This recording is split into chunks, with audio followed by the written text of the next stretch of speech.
Hi everyone, so I'm going to show you how to set up the window in Photoshop whenever you're going to be turning in a screenshot for an assignment.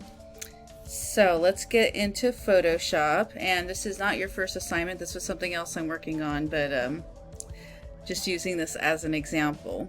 So there's two important things for you to have open before you take your screenshot. That's going to be the history panel and the layers panel.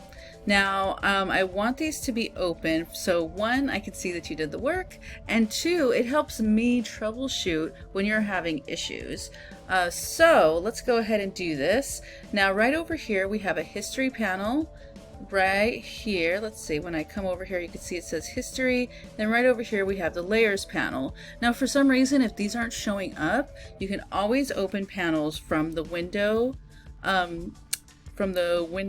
menu item. So here are all the different panels in Photoshop you can open. And this is just fun to kind of play around and open these things anyways and see what you can do if you want.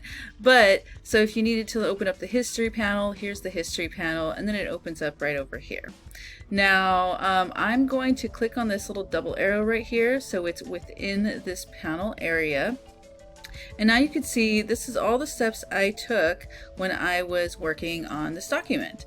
So what I want you to do though is I want to see as much as possible. So if you have something up here, let's go ahead and come over here and hit close and close. So now the history panel is taking up the entire area, and I'm going to go ahead and move this down. I want to see the last moves you made, you know, usually the first stuff you did, opening stuff, moving layers around, no big deal.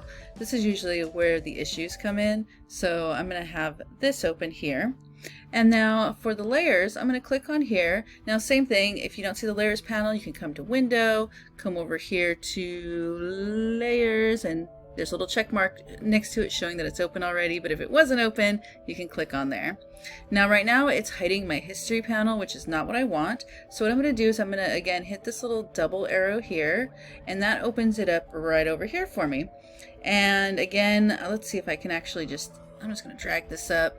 Now if you only have so many layers and it's showing like this, that's fine. I just want to be able to see all of your layers. We're going to learn in Photoshop that a lot of the problems we have usually have to do with layer order. So for me, being able to see all the different layers you have and what order they're in can be really helpful helping you. Alright, so now that I have the history panel and the layers panel open, I'm ready to take my screenshot, and we're ready to turn it on in.